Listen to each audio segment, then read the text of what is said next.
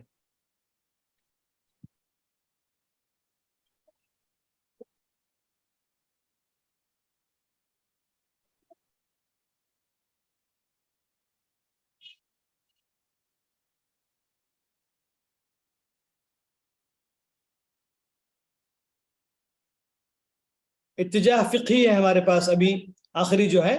التجاہ فقہی کے اندر کیا ہے؟ قرآن مجید کی فقہی تفسیر, یعنی قرآن مجید کے اندر جو احکام پائے جاتے ہیں آیات کے اندر, ایک تو یہ کہ خاص آیات کو جمع کرنا جن کے اندر احکام پائے جاتے ہیں, ان آیات کی تفسیر کرنا, صرف پورے قرآن کی تفسیر نہیں بلکہ خاص آیات الاحکام کی, یا پھر یہ کہ جو ہے پوری تفسیر کرنا مگر خصوصی طور پر اس کے اندر جو احکام ہیں آیات کے اندر جو احکام پائے جاتے ہیں ان کو واضح کرنا, ان کی طرف جو خاص توجہ دینا.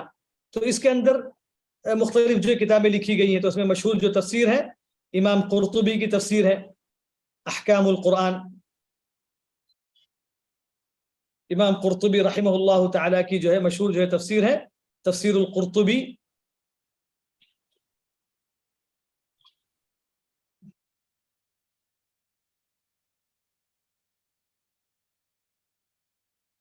الجامع لأحکام القرآن تفسیر القرطبی سے جو معروف ہے. اسی طریقے سے امام جساس کی بھی جو ہے کتاب ہے احکام القرآن.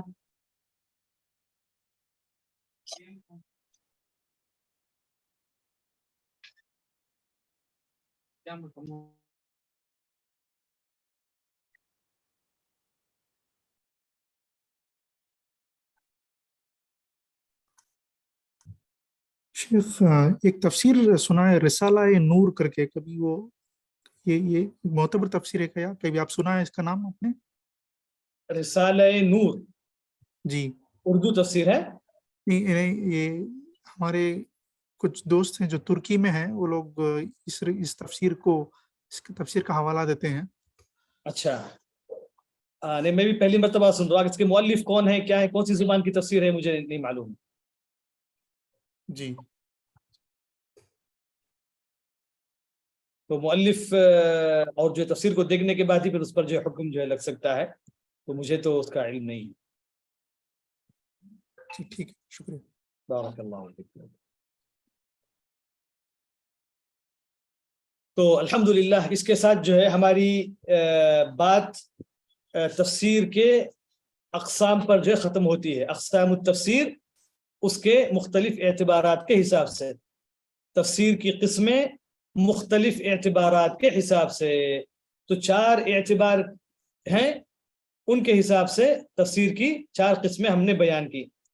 تو پہلا اعتبار لوگوں کے علم کے حساب سے, لوگوں کے مراتب کے حساب سے, اور دوسری قسم لوگوں کو تفسیر کے سمجھنے کا طریقہ, تفسیر کے جو ہے پہلا جو سمجھنے کا طریقہ.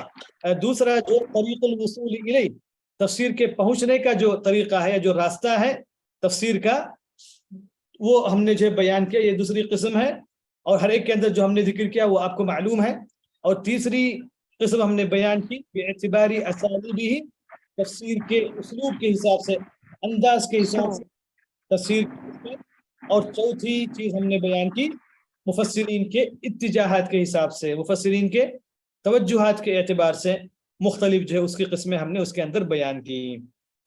تو یہ الحمدللہ تو اقسام التفسیر اس حساب سے ہم نے مکمل کیا اللہ تبارک و تعالیٰ کے فضل و کرم سے. جی اس کے اندر کسی کو کچھ سوال ہے تو بتائیے. شیخ اگر تیسری قسم کو تھوڑا ریپیٹ کر دیں, جزاک اللہ خیر. دوسری جو قسم ہے وہ ہم نے کہا عربی میں کہ باعتباری طریق الوصول الیہ, باعتباری طریق الوصول الیہ, یعنی